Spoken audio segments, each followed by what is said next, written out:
Good morning student. এখন একটা interesting topic নিয়ে আলোচনা করব, সেটা হলো হোয়াট ইজ জেরেন্ড অ্যান্ড জেরেন্ডের সঙ্গে পার্টিসিপের মধ্যে ডিফারেন্সিয়াস কি না। জেরেন্ড বলতে আমরা কি বুঝি? It is originally a verb but it is used in a sentence like a noun. এটা বাক্যের মধ্যে নাউন হিসেবে কাজ করে। যেমন ধরো একটা এক্সাম্পল বলছি, walking is a good exercise. Walking is a good exercise. তাহলে এই ওয়াকিংটা কি নাউন হিসেবে কাজ হচ্ছে, এটা হচ্ছে জেরান্ড। আর পার্টিসিপল কি আমাদের এটা ভার্ব টেন্স হিসেবে কাজ করে অ্যান্ড কি অ্যাডজেক্টিভ হিসেবে কাজ করে। যেমন ধরো this is the statue of লাফিং বুদ্ধা। তাহলে এই যে বুদ্ধা অর্থাৎ এই যে লাফিং কথাটা অ্যাডজেক্টিভ, তো এটা হলো পার্টিসিপল। তো চলো আর একটু ডিটেলস ডিসকাস করে দিচ্ছি। তো ভিডিওটা লাস্ট পর্যন্ত দেখো, অবশ্যই ভালো লাগলে তোমরা শেয়ার কমেন্ট সাবস্ক্রাইব করো, ঠিক আছে? চলো স্টার্ট করি। হ্যাঁ, জেরান্ড, ঠিক আছে। What is gerund? তো আমি এটা ডেফিনেশনটা বলে দেবো, তোমরা কি করে আইডেন্টিফাই করবে সেটাও বলে দেবো, তার সঙ্গে পার্টিসিপেলের মধ্যে ডিফারেন্স কি সেটাও বলবো, ঠিক আছে? তো অনেকের মানে ম্যাক্সিমাম স্টুডেন্টদেরই এই টপিকটা খুবই গুরুত্বপূর্ণ, ঠিক আছে? তো চলো শুরু করি। দেখো প্রথমটা কি বলছে, দেখো দেখো যেটা বলছি, দেখো না, gerund is originally a verb. মানে জেরেন্ডকে অ্যাকচুয়ালি এটা verb but it is used in a sentence like a noun.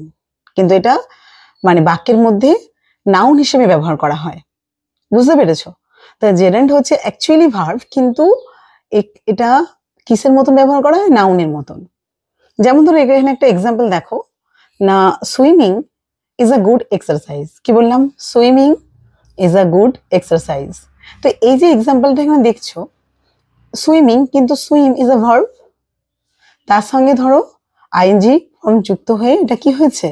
Swimming হয়েছে। তো swimming is a good exercise. তো এখানে এই যে এক্সাম্পল মধ্যে এই সুইমিংটা কি ভূমিকা পালন করছে? নাউনের মতন, অর্থাৎ এটা নাউনের ভূমিকা পালন করছে এই সেন্টেন্সটার মধ্যে। তাহলে সুইমিংটা হচ্ছে কি? জেরেন্ড। Got it? এবার দেখো কি বলছে না, gerund is a noun and a verb combined. তাহলে নাউন প্লাস ভার্বের একটা কি কম্বাইন্ড, দুটোর মানে মিলিত, মানে কি বলবো, সংযোগ বলতে পারো একটা। তাই সেভাবেই জেরেন্ড তৈরি হয়। তো দেখো যেমন ধরো একটা এক্সাম্পল দিচ্ছি, walking is a good exercise. Walking is a good কি এক্সারসাইজ। তো ওয়াকের সঙ্গে আইএনজি যুক্ত হয়েছে। এই যে ওয়াকটা কি? ভার্ব। ওয়াক বলতে আমরা ভার্বকে মানে আমরা বুঝি, তার সঙ্গে আইএনজি যুক্ত হয়েছে, নাউন, তাই তো? তাহলে এটা কি হলো? নাউন হিসেবে, তাহলে এটা জেরেন্ড হলো। হ্যাঁ, এবার ধরো ধরো আমি বলছি, ধরো আই এম ওয়াকিং, তখন সেটা কিন্তু ভার্ব হচ্ছে, present continuous tense, I am walking, ঠিক আছে? তো সেই ক্ষেত্রে কিন্তু সেটা জেরেন্ড নয়, ভার্ব হিসেবে কাজ হচ্ছে। এবার দেখো আর একটু ডিফারেন্সটা আমি বলে দিচ্ছি তোমার। দেখো জেরেন্ডের সঙ্গে পার্টিসিপেলের মধ্যে ডিফারেন্স কি দেখো। জেরেন্ডটা নাউন হিসেবে ব্যবহার করা হয়, নাউন হিসেবে কাজ হচ্ছে, মানে ফাংশনটা কি? নাউন হিসেবে কাজ হয়। আর পার্টিসিপেলটা কি? ভার্ব মানে টেন্স হিসেবে কাজ হয়, তার সাথে কি অ্যাডজেক্টিভ হিসেবে কাজ হয়। কি বললাম? ভার্ব টেন্সেস হিসেবে কাজ হয়, এছাড়া অ্যাডজেক্টিভ হিসেবে কাজ হয়। তো কিন্তু দুটোই কিন্তু আইএনজি, কিন্তু তোমরা কিন্তু মানে এটা কিন্তু গুলিয়ে যাওয়ার চান্স, কিন্তু যদি না বোঝো ভালো করে। দেখো একটা এক্সাম্পল দেখো, fishing is a popular game. Fishing is a popular game suppose ধরো বলছি, তাহলে এখানে এটা সাবজেক্ট হিসেবে কাজ হয়েছে ফিশিংটা, তাহলে এটা জেরেন্ড নাউন হিসেবে, তো এটা বোঝাচ্ছে। এবার দেখো আই লাইক ফিশিং, এটা অবজেক্ট হিসেবে কাজ হচ্ছে, কিন্তু এটাও জেরেন্ড, ঠিক আছে?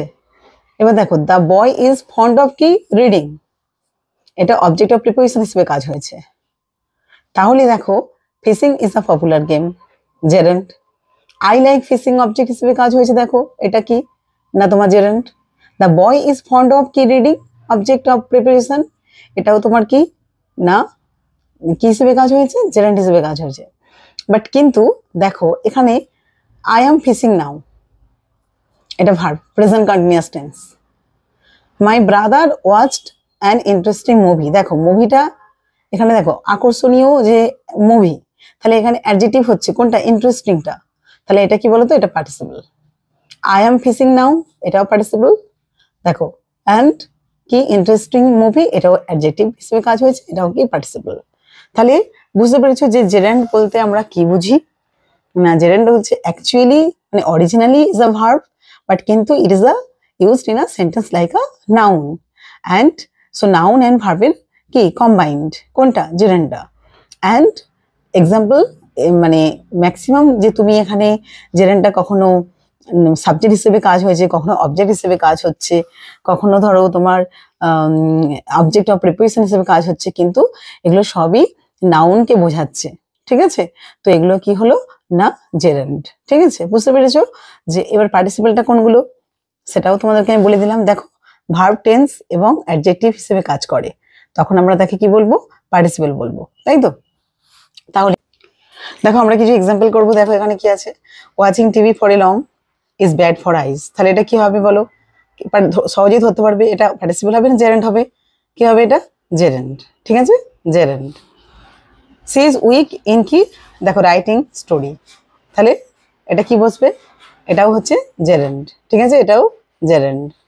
This is a statue of লাফিং বুদ্ধা। দেখো এটা অ্যাডজেক্টিভ হিসেবে কাজ হচ্ছে, তাহলে এটা কি বলবো আমরা? পার্টিসিপল বলবো। Don't get into a running bus, তাহলে দেখো এটাও দেখো রানিং বাস, এটাও অ্যাডজেক্টিভ হিসেবে বোঝাচ্ছে এখানে, তো এটা হয় পার্টিসিপল। উই এনজয়েড কি ট্রাভেলিং, কোথায়? অন দ্য হিল, তাহলে উই এনজয় ট্রাভেলিং, দেখো নাউন হিসেবে কাজ হচ্ছে এটা, তাহলে কি হবে? এটা জেরান্ড। ঠিক আছে, আশা করি তোমরা ডিফারেন্সটা বুঝতে পেরেছো যে কোনটা পার্টিসিপল কোনটা জেরান্ড। ঠিক আছে, তো যদি কোনো রকম ডাউট থাকে তোমরা অবশ্যই কমেন্ট করে আমাকে জানাও। তো সকলে খুব ভালো থেকো, টাটা।